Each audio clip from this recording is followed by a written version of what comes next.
Pelatih Timnas Indonesia U17, Nova Arianto, sampaikan pesan khusus kepada para pemainnya jelang hadapi Brasil hingga Zambia di Piala Dunia U17 2025. Dia meminta Zahabi Goli CS untuk tidak gentar. Nova menyadari anak asuhnya akan menghadapi lawan berat di Piala Dunia U17 2025. Di antaranya ada Timnas Brasil U17. Piala Dunia U17 2025 akan digelar terpusat di Qatar pada 3–27 November 2025. Perjuangan Timnas Indonesia U17 terbilang berat karena tergabung dalam grup C bersama Brasil, Honduras, dan Zambia. Meski begitu, Timnas Indonesia U17 telah mempersiapkan diri cukup matang. Nova sebagai pelatih menyadari Garuda Muda akan menghadapi lawan berat, mengingat ini merupakan kompetisi kasta tertinggi di level U17. Ex-asisten Sintayong itu ingin Timnas Indonesia U17 membuang rasa takut dan memiliki mental bertanding yang kuat. Nova ingin anak asuhnya tampil habis-habisan di setiap pertandingan demi meraih hasil manis. Sementara itu, Timnas Indonesia U17 saat ini sedang menjalani pemusatan latihan di Dubai, Uni Emirat Arab sebagai persiapan terakhir menuju Piala Dunia U17 2025. Selama TC, Garuda Muda akan menjalani 3 laga uji coba melawan Pantai Gading, Panama, dan Paraguay. Sintayong berbicara belak-belakan terkait ketertarikannya kembali menjadi pelatih Timnas Indonesia. Dia pun bakal memprioritaskan Indonesia jika mendapat tawaran dari PSSI untuk balik menangani skuad Garuda. Diketahui, pos pelatih Timnas Indonesia hingga kini masih lowong setelah Patrick Kluivert dipecat. Penyebab utama pemecatan Kluivert itu tidak terlepas dari kegagalan skuad Garuda menembus Piala Dunia 2026. Beberapa nama disebut-sebut menjadi kandidat pelatih Timnas Indonesia yang baru, mulai dari Frank de Boer, Timur Kapatsei, hingga Sintayong. STY sendiri menegaskan dirinya tetap membuka peluang untuk kembali menangani Rizky Ridho CS. Juru taktik asal Korea Selatan itu bahkan menyebut Indonesia menjadi pilihan pertamanya. Kendati demikian, STY menegaskan hingga kini belum ada tawaran yang datang untuknya. STY sendiri sempat menjadi pelatih klub Korea Selatan, Ulsan HD, seusai dipecat dari Timnas Indonesia. Namun ia hanya bertahan selama 3 bulan sebelum akhirnya dipecat pula oleh Ulsan HD. Adapun STY menjabat pelatih Timnas Indonesia sejak 2020 sampai 2025. Di bawah asuhannya, Indonesia mencetak beberapa sejarah seperti lolos fase gugur Piala Asia dan menembus semifinal Piala Asia U23 2024.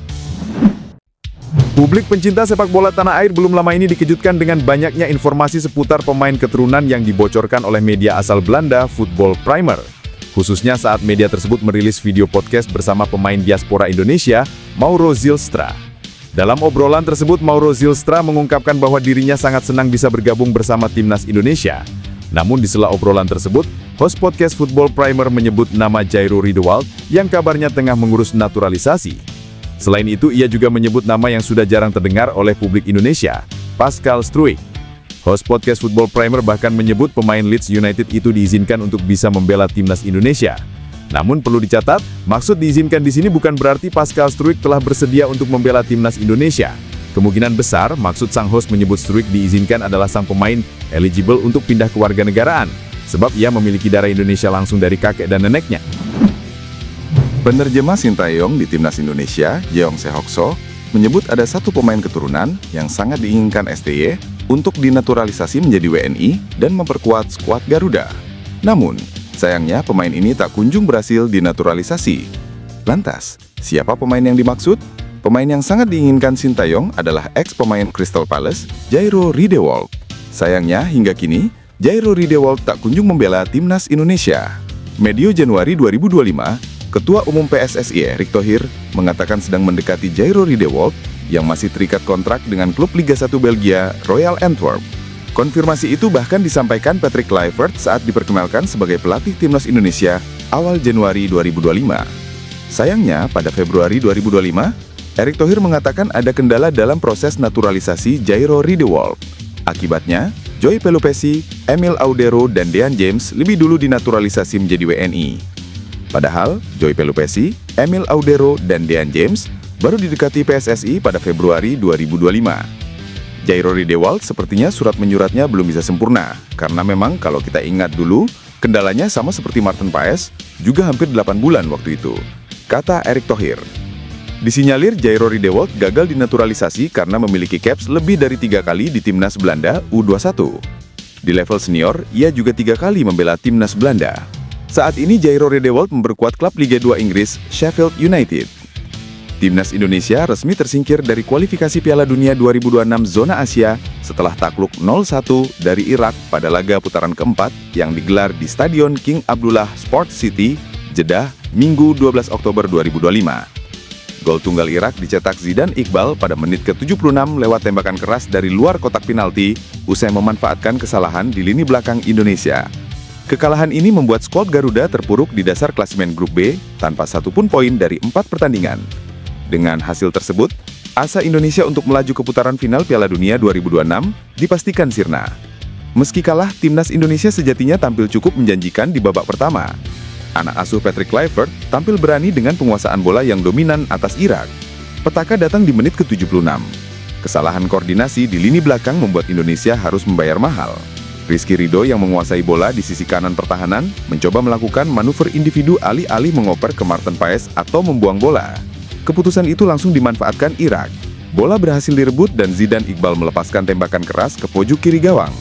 Paes tak mampu menepis dan skor berubah menjadi 0-1. Hingga peluit panjang berbunyi, skor tak berubah. Indonesia harus mengakui keunggulan Irak dan dipastikan tersingkir dari kualifikasi. Usai laga, Rizky Ridho menjadi sorotan publik. Namun, bek berusia 23 tahun itu menunjukkan sikap sportif dengan mengakui kesalahannya secara terbuka. Waktu lawan Irak, momen di sisi kanan belakang itu memang keputusan saya sendiri yang salah, ujar Ridho. Pernyataan Ridho menuai banyak pujian dari para supporter. Mereka menilai keberanian sang pemain mengakui kesalahan, menunjukkan kedewasaan dan jiwa profesionalisme. Dukungan pun mengalir di media sosial agar Ridho tak larut dalam penyesalan. Pasca pemecatan pelatih Patrick Kluivert, mantan pelatih timnas Indonesia Sintayong menyatakan siap kembali melatih skuad Garuda jika mendapat tawaran dari PSSI. Sinyal tersebut diperkuat dengan Ketua Umum PSSI, Erick Thohir sudah saling follow di media sosial.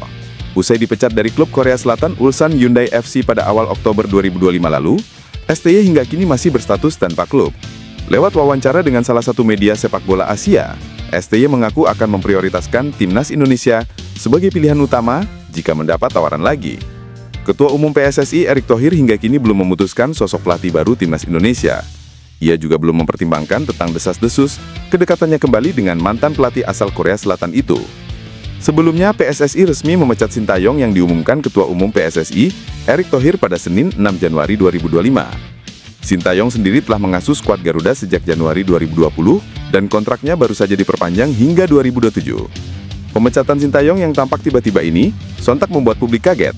Padahal pada Juni 2024 lalu, PSSI baru saja memperpanjang kontrak dengan Sintayong. Menurut Erick, pertimbangan pemecatan Sintayong sudah muncul sebelum bertanding melawan Tiongkok pada Oktober 2024 di kualifikasi Piala Dunia 2026. Hanya saja, PSSI menunggu waktu yang lebih tepat karena saat itu skuad Garuda masih memiliki. Kelompok supporter La Grande Indonesia geram dengan pernyataan Alex Pastur. Mereka bahkan sebut ex-asisten pelatih timnas Indonesia itu pengecut. Alex Pastur menyebut tidak logis rasanya timnas Indonesia yang berada di peringkat 119 ranking FIFA lolos ke Piala Dunia 2026. Itu setelah hasil di ronde keempat kualifikasi Piala Dunia 2026, skuad Garuda dikalahkan Arab Saudi 2-3 dan Irak 0-1. Seperti diketahui setelah dua kekalahan tersebut, tim kepelatihan timnas Indonesia yang dikomandoi Patrick Kluivert berpisah. Termasuk di dalamnya, Alex Pastur sebagai asisten pelatih. Akan luar biasa bisa mencapai Piala Dunia, tapi sebagai tim peringkat ke-119, itu bukan suatu hal yang mudah atau logis, kata Alex Pastur. Hal itu memantik api pada para supporter timnas Indonesia. Sebabnya, skuad Garuda sempat tampil oke di ronde ketiga saat masih di bawah asuhan pelatih Sintayong, dengan menahan imbang Arab Saudi 1-1 di tandang dan menang 2-0 di kandang. Kelompok supporter timnas Indonesia, La Grande Indonesia, panas dengan perkataan tersebut. Melalui X, mereka membalas Alex Pastur dengan perkataan yang tak kalah tajam. Bahkan untuk menatap mata kami di dalam stadion setelah kalah melawan Irak pun Anda tidak mampu. Alex Pastur, Anda pengecut. Tulis La Grande Indonesia. Itu merujuk setelah kekalahan timnas Indonesia dari Irak 0-1 pada 12 Oktober di matchday kedua grup B ronde keempat. Selepas laga, tim kepelatihan Patrick Kluivert termasuk Alex Pastur tidak ada yang menghampiri tribun para supporter di Stadion King Abdullah Sports City, Jeddah. Mereka cuma berdiri di bench. Sintayong baru-baru ini membuat pengakuan mengejutkan saat ditanya apakah tertarik untuk kembali menangani timnas Indonesia. Tanpa ragu, Sintayong tengah memprioritaskan timnas Indonesia dan menolak pinangan klub maupun timnas lainnya. Hal itu disampaikan oleh Sintayong pada sesi tanya-jawab pada satu di antara kanal YouTube Goalpost. Jujur saja, hati saya akan tetap condong ke Indonesia. Bahkan kalau ada tawaran yang sedikit lebih baik dari negara lain, tapi Indonesia menawar dengan niat sungguh-sungguh, Indonesia akan selalu jadi pilihan pertama saya. Tegasnya.